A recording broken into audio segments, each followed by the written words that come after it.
Mari kita simak video berikut ini. Pertempuran 5 hari di Semarang.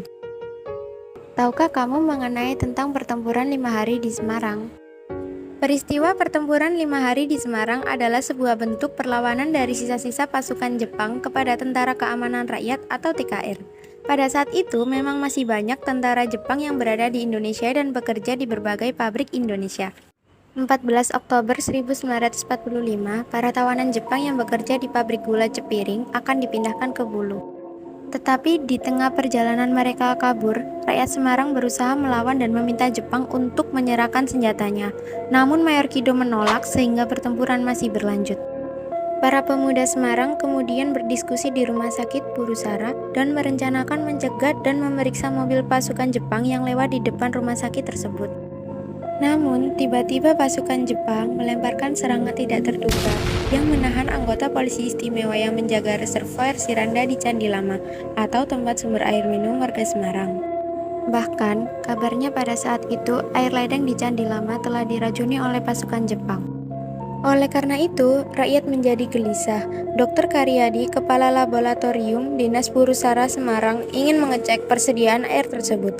Namun, ia dibunuh oleh tentara Jepang.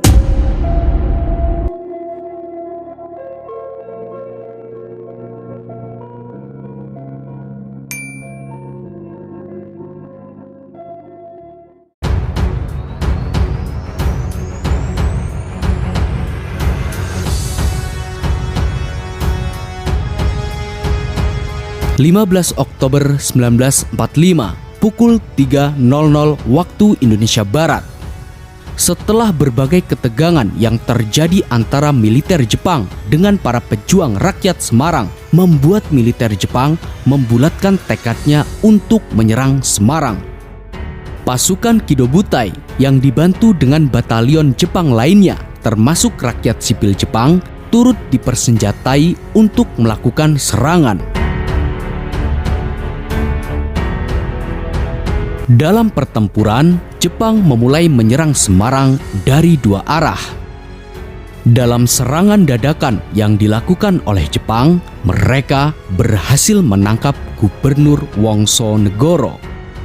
Sementara itu, dari sebuah bukit rendah di belakang markas pasukan BKR, tiba-tiba pasukan Kido Butai menyerang dari dua arah menggunakan tembakan pelempar granat dan senapan mesin.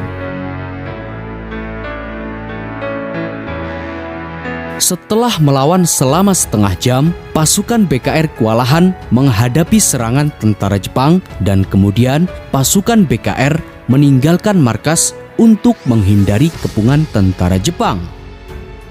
Pasukan Jepang yang melakukan serangan secara mendadak dan cepat ini, dalam waktu 3 hari mereka berhasil menguasai sebagian besar wilayah Semarang.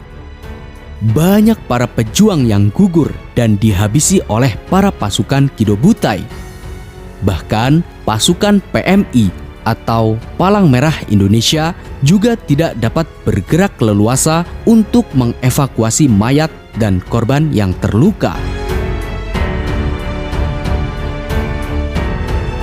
Melihat kota Semarang yang sebagian besar telah dikuasai oleh para tentara Jepang, bala bantuan banyak yang berdatangan untuk membantu melawan serangan Jepang, termasuk di area sekitar Semarang.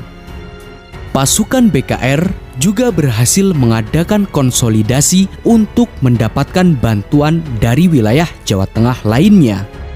Dengan berbagai bantuan untuk pihak Indonesia, akhirnya pejuang Indonesia berhasil membuat keadaan berbalik dengan menyudutkan tentara Jepang. Akhirnya, pihak Indonesia terdiri dari para pejuang dari Semarang dibantu dengan para pejuang dari sekitar Jawa Tengah. Di pihak Jepang, pasukan Kido Butai dibantu dengan pasukan Jepang lainnya termasuk warga sipil Jepang. Pertempuran antara kedua belah pihak ini terjadi di 4 titik di Semarang, yakni daerah Kintelan, Pandanaran, Jombang, dan di Simpang 5. Pertempuran yang berlangsung selama 3 hari ini memakan banyak korban jiwa baik pihak Indonesia maupun pihak Jepang. Tanggal 17 Oktober 1945, tercapai suatu perundingan mengenai gencatan senjata yang diadakan di Candi Baru. Pihak Indonesia juga menyetujui perundingan tersebut. Sekalipun telah disepakati adanya gencatan senjata, ternyata Jepang masih melanjutkan pertempuran. Pada tanggal 18 Oktober 1945, hari kelima, Jepang berhasil mematahkan berbagai serangan para pemuda.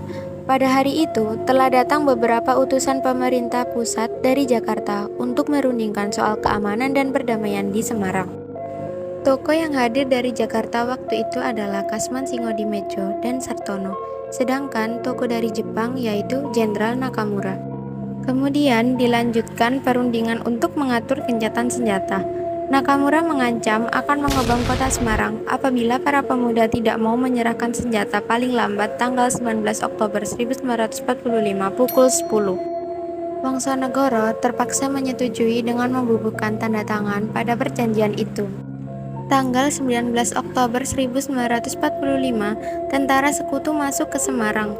Hal ini mempercepat berakhirnya pertempuran antara pejuang Semarang dengan tentara Jepang. Untuk mengenang pertempuran 5 hari di Semarang ini, maka dibangun sebuah monumen yang terkenal dengan sebutan Tugu Muda. Thank you for listening.